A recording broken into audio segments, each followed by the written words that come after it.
to the Crystalina Perspective. If you're interested in watching this week's update, stay tuned. Guys, so this is week 3 of my online LPN to BSN OB pediatric course, and OMG, y'all can see I am like wild haired today, however you want to put it. And yeah, disclaimer for you guys, I only will be uploading 2 videos a week from now until when I tell you guys I'll be uploading more. Periodically, some weeks I'll upload more videos if I'm able to, but for now you can expect 2 videos from me, and those videos probably will be Mondays and Fridays, simply because my weeks are pretty hectic as of this past week of what I just noticed. So yeah, so this recap of this week, guys. Week 3. So we basically got into fetal heart rate monitoring, fetal heart rate assessing, that type of jam. We had 2 assignments this week. We had a electronic fetal heart rate monitoring like game that we had to play. So we basically had to do it like 5 times, and it consisted of us like evaluating and looking at 5 different tracings of like the fetal heart rate and the contractions, and basically we had to figure out what baby was doing, what mom was doing, and determine if it was late, early, or if it was variable. And then we had to also determine if the contractions were normal, abnormal, or if we needed more data. So we had to capture 5 of our scores from the game, submit those in a Word document, and I received 100% on that assignment. And then, of course, we had our weekly mini exam. And y'all, I made a 75 this week. 15 out of 20 questions. And that bums me out simply because of the fact that there was a lot of content this week. A lot of content. So yeah, a lot of content. So basically I had to just look at that content, and I studied. I used my resources. I used Saunders, my Maternal and Newborn QA. I'm just at a loss of words. It was a lot of material. So let's talk about what we talked about this week. So we talked about the fetal heart rate, early, late, variable, decelerations. We also talked about accelerations. We talked about the birth assessment. So why would mom come to the hospital? When would you send mom home? When would you admit her to the hospital? How would you care for the family? What things you would do, what things you would say, that type of deal. We also talked about how you would set her up for labor if she is in active labor. So we went back to that true versus false labor. So if she's in true labor, this is how you'll prepare her. You'll get her on a monitor.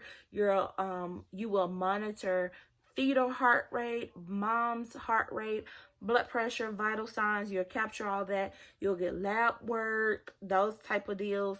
We also talked about you will go ahead and prepare armbands, get an armband on dad and any family members that will be present, simply because the maternal newborn ward is pretty locked down, so you don't want to have people in and out because you do run a risk of people taking babies. So yes, we talked about all of that, all aspects of the birth assessment, assessing the vagina, trying to see if her membranes have ruptured, looking at the color of the membranes. Is there any odor present?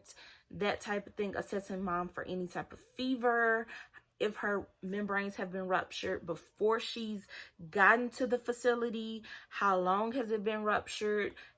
Is there any odor in the vaginal region? That type of deal. Monitoring the contractions, looking at the contractions. Are they X amount of minutes apart, X amount of seconds apart? How far are they apart? Type of deal. And we also talked about like labor and birth procedures. So do the doctor have to come in and artificially rupture her membranes? Or do we have to give her an epidural? That type of thing. Do we have to do Lepo's maneuvers on her? Do we have to give her another ultrasound? And we also talked about pain. So I just mentioned epidural. Do we have to give her some other type of analgesic? Or do we also have to use breathing techniques or other non-pharmacologic aspects? Or do we have to use pharmacologic aspects to help her deal with pain? Is she from a different culture? So it was a lot of information. And then we wrapped it up with the labor process, intrapartum complications such as preterm labor, preeclampsia, hypovolemia, hypotension, and then we ended with part of the newborn assessment. So when the baby comes out, basically what kicks its pulmonary and cardiac systems into overdrive type deal. And that was like week 3. So week 4, we'll definitely be discussing the newborn in depth. So yeah. Also with week 3, I had clinical things. So before I move on to clinical stuff, the resources I used, I still stuck with my Saunders and my Maternal and Newborn QA books. I utilized the New Nurse Academy. Her name is Tiffany. She basically has what she call a preceptor club. I utilized her a ton this week. She gives a ton of advice about different things, so I did utilize her. I put her information up for you guys. I also used the registerednursern.com, quite a few videos that was there, and Khan Academy. So those were the resources for this week that I used.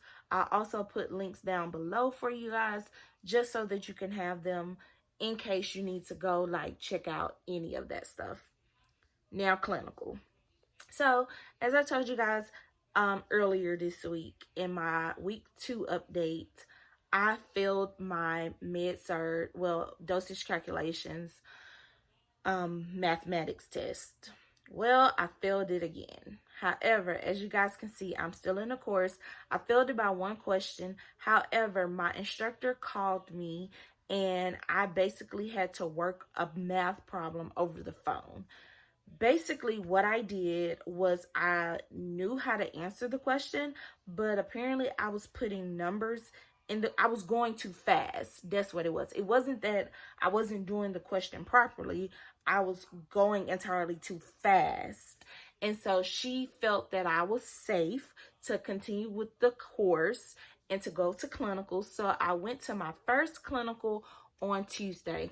I did record a video of my first clinical talking about it, but my first clinical was at a school for pediatrics, and y'all, I really like pediatric nursing. So I did a before and a after of me going to clinical. I have already went ahead and got my preceptor a cute little gift. It's like over there, so I'm debating if I want to get up and show y'all. I'm gonna show y'all. So yes, as I was saying, I went ahead and I got my preceptor a really nice preceptor gift because I go back to the school for school nursing 2 more days next week. Now, the reason why I am getting my preceptor's gifts is because I am in an online LPN to BSN program. And finding preceptors for this program has just been very painful. It's been very hard People don't want to be a preceptor for you without an instructor. So that makes it really, really hard for the student, for the faculty and staff members, for everybody. So I want to show these ladies that I appreciate them for even saying yes, because with saying yes, it's a risk that I could be a bad student to them, you know, or it's a risk that they could be a bad nurse to me. But nevertheless, my preceptor at Clinical is amazing. She has made me love Peds. And I know I was saying last week that I'm in love with the coursework for OB, but I'm truly like 50-50. I am loving women's health OB, but I am loving pediatrics as well. And I've always loved pediatrics. Like, I volunteer in my nursery at church. Last year it was twice a month, but since I'm back in school, I had to like cut down my time, so it's as needed. So whenever I go to church, if somebody needs a break, I'm like, I go in the nursery, I'll be with the children, I do it. I'm always with the children. But last year, as I stated, I was one of the lead nursery leaders, and I was over the 0 to 5-year-olds, and I loved it. So being at the school with the children, with the school nurse, was phenomenal. I talk about it, like I said. I'm going to insert a clip so you guys can see that. But I'm going to show you guys her gifts that I got her, and I'm going to wrap this video up. And so that way you guys can see what I talk about with Clinical, and until our next week update. So I got this little card that says, "You're my favorite," and I'm gonna write her a little note, and it comes with the envelope. So this is what I'm gonna give her on Friday, February 7th. And then, y'all, I'm hitting the camera, sorry about that. And then she loves coffee, so in her nurse office, she has like a nurse office with a computer, and then she has like this little waiting room area, a bathroom, and like 2 exam rooms. So I'm going to give her this huge mug. It's like huge. I got all these items from Walmart, by the way, except for these cards. I think I got these cards from Target years back, and it was 8 cards in the pack for $1. So they either came from Target or Michael's, one of them, but I got them a few years back. This is the mug that I got her, and it says "Kindness Counts." It's huge. It's a coffee mug. I got her some coffee to go with her Keurig, and it's a 12 count. She has a little drawer that she put all her K-cups in, so she could add this to her drawer. And then, because she's a school nurse and she has to do like professional development and stuff, I got her this pen and clipboard set that says "Throw kindness around like confetti." And when you open it up, it has like a little notepad in there, and it also has a pocket. So I got her that. The little notepad looks like it's falling. That's okay though. But this is like the cute little gift I got her, and I'm so excited to give it to her. So yes, guys, stay tuned for the next clip. You'll see me at Clinicals, and we're gonna do week 4 probably Monday, because this course wraps up this weekend actually.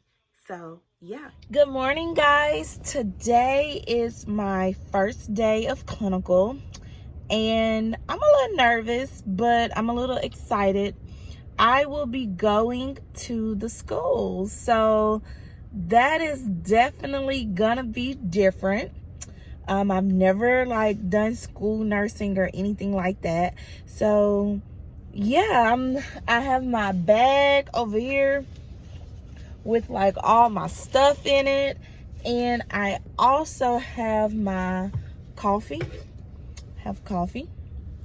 And I'm ready to go. Got my little scrubs on and stuff. And so yeah, so I don't have to be there till 7:40. It's currently 7:01, but I'm getting ready to go ahead and leave because I have to drive across the bridge and traffic, and I just don't even want to fool with all that. So yeah, I will be going ahead and going on to clinical, and yeah, I'll be there until 2:30. So after clinical, I will let you guys know how it went. We are on week 3, and I started the clinical process, and I have like 112 hours to get between pediatrics and OB. This counts as pediatrics. So yeah, so I'll let you guys know how my day go. And yeah, until our next video. Hey guys, so it is after clinicals. I am like super duper late with this video right now because I basically went and donated some things to the homeless shelter, and it's 3:25 and I'm sitting in the parking lot of Chipotle trying to get me some lunch because I did not have a lunch break. But I wanted to come on and tell you guys really quick about my first day of clinical. OMG, y'all, I really think that we have a problem. I love women's health and OB, I do, but pediatrics is slowly still in my heart. Today was amazing. Like, it was amazing. And what I mean by that is that basically I got the opportunity to see 42 patients today. 16 of those patients were regularly scheduled patients to come get their medications at the school. The school had a nurse's office with a little waiting section, 2 exam rooms, and a bathroom. And the school nurse also collected all types of uniforms for these children. So if they have an accident at school, they can change their clothes. If they can't afford uniforms, they can have them, whatever. Basically, as the school nurse, you do a variety of things. You do a lot of reports, you organize a lot of clinics. So flu clinic, hearing and vision clinics, dental clinics. And I learned that the hearing, vision, and dental clinics, the school nurse does them him or herself. So they basically have a group of nurses to help out throughout the district at each location, and they get the work done. They put the fluoride on the children's teeth for the dental clinic and give them a cute little kit with a toothbrush, floss, and a toothpaste and a coloring book. So yes, we did elementary and middle school fever. We sent home quite a few children today because they had a fever of 100.4, and a fever of 100.4 typically indicates some type of infection or sickness, so possibly flu. Probably the flu, is flu season. So we basically went ahead and sent those children home. I had a few stomach aches, kind of had a stomach bug going around, so we sent a few of those children home, and a lot of injuries. So I fell outside, or I bumped my head, or I fell this way, that way. Basically monitoring the children, taking their vital signs, doing a lot of ice packs. A lot of ice packs. So yes, my first day of clinicals was awesome. I got a chance to joke with the children. Some of the children I did not joke with because some of them, you know, you kind of have to tailor yourself to them. And I've worked with pediatrics twice in my lifetime, but I don't know, I may have to work with the little people, as I call them. They come with a slip to the nurse's office, and it has their complaint on there and whatever is going on with them. So yeah, so I'm gonna go get food, do some work. I'm going to a networking event tonight, and my next clinical rotation is next week, but you guys will see this before next week. So first day of clinicals, score awesome. Waiting ready for day 2 of clinicals, which will be next Thursday. But guys, I am still in the OB portion of the course this week. So far I have done fetal monitoring, and I will basically talk about that in my weekly video. So until the next portion of this video, Bye.